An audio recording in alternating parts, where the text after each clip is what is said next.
This is the Khmer Times News. My name is Paolo Bonini, and these are your headlines. The indictment against two senior officials suggests thousands of endangered monkeys could have been smuggled. America keeps a wary eye on a naval base being developed with China's help, and tens of thousands of people have fallen into the poverty trap with absolutely little hope of any relief. But first, our headline story. US drug and vaccine research may be disrupted after the indictment of illegal monkey exporters. The monkeys were being harvested from Cambodia's forests and may well have been destined to be used in research for new COVID vaccines. The investigation by the US continues, and two very high Cambodian officials have been accused of trafficking endangered species. The two senior officials caught in the net of the American sting operation were the Deputy Director of the Department of Wildlife for Cambodian Forestry, as well as the Director General of the Cambodian Forestry Administration. The US Department of Justice charged the two Cambodian wildlife officials and several members of a Hong Kong-based primate supply company with illegally exporting hundreds and potentially thousands of endangered macaque monkeys to the United States for research purposes. The animals were reportedly captured from the wild within Cambodia and then forcibly labelled as captive bred. 30,000 macaque monkeys entered the US last year, and most are used by pharmaceutical companies. China used to be the main supplier, exporting 30,000 in 2018.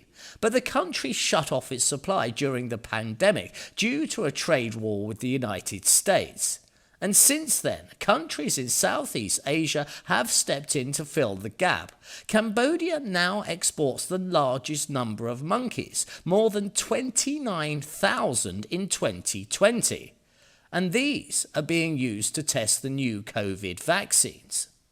Millions of dollars have been paid by black market suppliers, and it is said that Cambodian wildlife officials have captured literally thousands of endangered monkeys from national parks and then faked their paperwork to indicate they have been bred in captivity.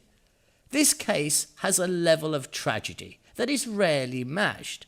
If true, it is those that proclaim to be the guardians of these endangered species who are in fact sending them closer to being totally wiped out and to be sent into extinction. Both Cambodian and Chinese officials have said there is nothing to hide in Ream Naval Base modernization project. This is in answer to America's concerns that the deep water port could potentially be utilized by China as a major military naval base and to extend their military influence deeper into the region. Chinese and Cambodian officials reiterated that there is nothing to hide in the Ream Naval Base modernization project that is being undertaken with China's help. But the Americans see it very differently. They say China is secretly building a naval facility in Cambodia for the exclusive use of its military. The military presence is part of Beijing's strategy, they say, to build a network of military facilities around the world in support of its aspirations to become a true global power. During bilateral talks with the PM at the recent ASEAN summit, the President of America reiterated the US concerns over the role that the Chinese play at the naval base.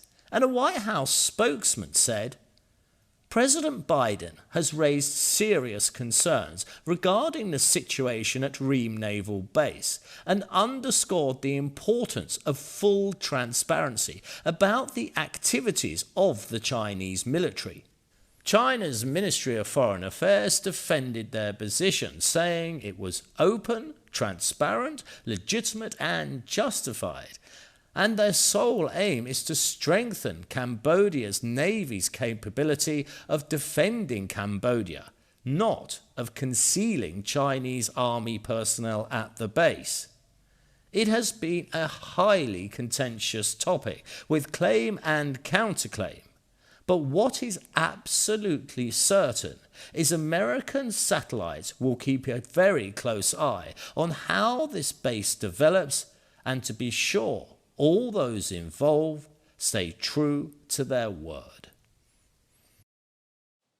Last week, we reported that members of the ASEAN are exhausted and worn out with Myanmar's attitude towards trying to gain any level of peace within its borders. Many are now resigned to the fact that Myanmar is a rogue state.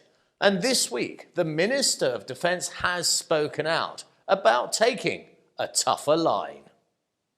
The Ministry of Defence General has approved of excluding Myanmar's Defence Minister from a recent Bloc Defence Chiefs meeting in Siem Reap Province, describing the decision as right. He said, "The most important thing when I met bilaterally with countries that attended the meeting was that all those countries valued Cambodia's decision over the Myanmar issue. They agreed that our decision not to invite Myanmar's politicians to the meetings was the right one."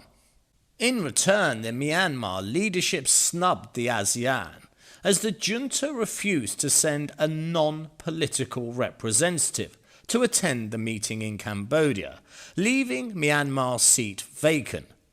It is not as though Myanmar has not been given chances time and again. They have said that they would make improvements, but each and every time they have not. Their military leader and dictator, he himself signed up to the proposed peace plan, but then did nothing.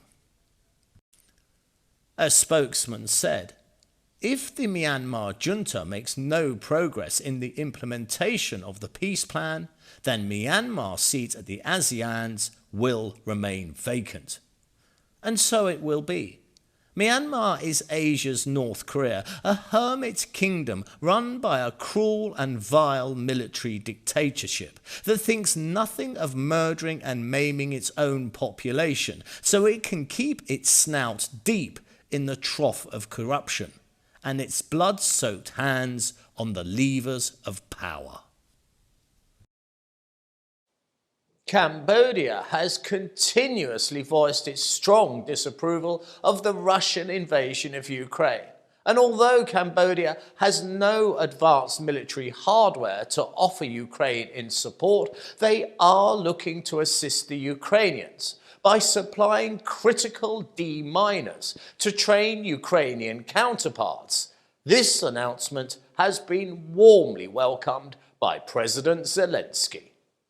The Prime Minister has announced that the government will send demining experts from Cambodia to help train Ukrainian deminers, following a direct request from President Zelensky.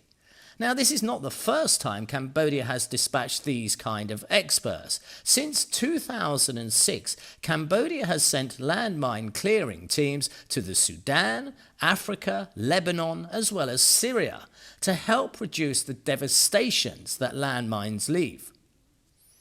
President Zelensky made the request at the ASEAN Leaders Summit, held in Phnom Penh earlier this month, where the PM Hun Sen had also agreed to visit Ukraine at an appropriate time, and for the two countries to exchange ambassadors to cement their ties, and to make it very clear to Russia that Cambodia strongly disapproves of their hostile invasion of their neighbours.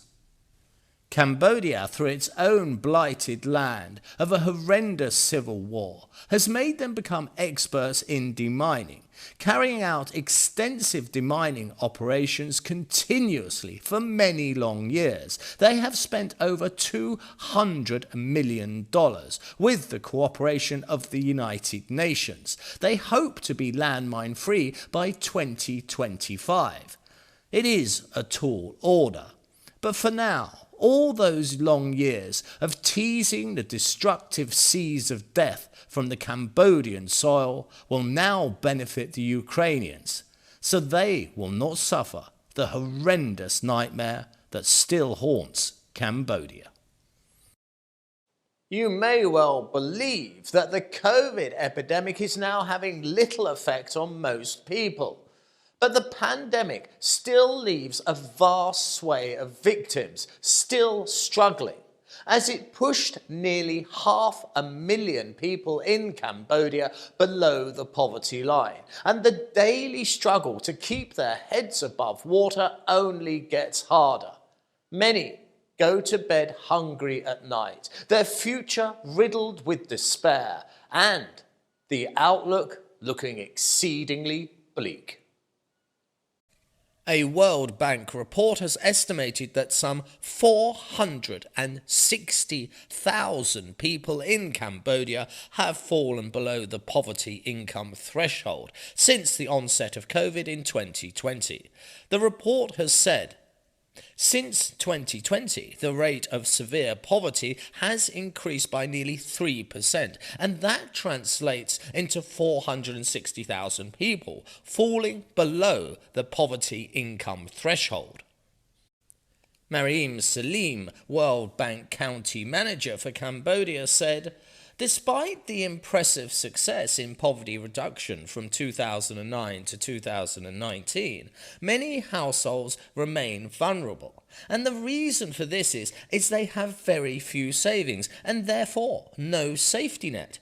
If a medical emergency occurs or there's a slowdown in their trade, they immediately enter into the poverty bracket. And then they are in a desperate fight just to maintain a very basic standard of living. Cambodia has a population of 16 million people, and the World Bank says that the national poverty line in the kingdom is less than 11,000 reals per day. Now that equates to $2.70 per person per day. Now, this kind of existence is very much like walking on a high wire. Below, there is an abyss of debt. Any slip due to any slowdown in income or an emergency expense, and people fall from that wire into the debt trap, which many can never escape from. And now it's time to look at our sports news.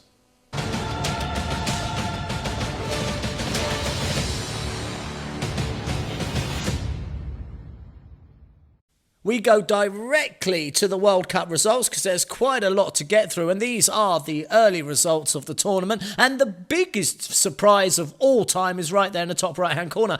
Germany being beaten by Japan 2-1. Germany must be devastated, but Japan, wow, what an evening for them. Brazil, we see, beat Serbia 2-0, no surprise. Brazil are really hot contenders for this one. Wales went down to Iran, I watched that game, were over the moon. It's great, the World Cup, for seeing games like this where you're getting results that you don't expect. But saying that, you do get the ones you do expect. Bottom right-hand corner, Argentina 2, Mexico 0. And they actually did need that win. Now, in our final screen here, we see that Japan lost their winning streak. They went down 1-0 to Costa Rica. They went in with high hopes, probably. And again on this sheet, if we go bottom left, that we see that Brazil 2 in a row because they beat Switzerland 1-0. It's time to have a look ahead and see what the weather has in store for us next week. Here is that weather chart. Now, as we look towards the weekend, we're getting rain, but it actually does get progressively worse. As we get to the back end of the weekend, going into the new week, we see thunderstorms. Now, the government has actually warned that there could be severe storms in several parts of the country. Now, if that is not enough, the humidity is heading up towards the 80+% region. This has been the Khmer Times News. You can contact myself at the studio by mailing us at ktnewsstudio@gmail.com. Please do subscribe and comment and stay up to date with all the breaking news by following us on both Facebook and Telegram. This has been Paolo Bonini, and that was the week that was. I'll see you next Saturday for your weekly roundup.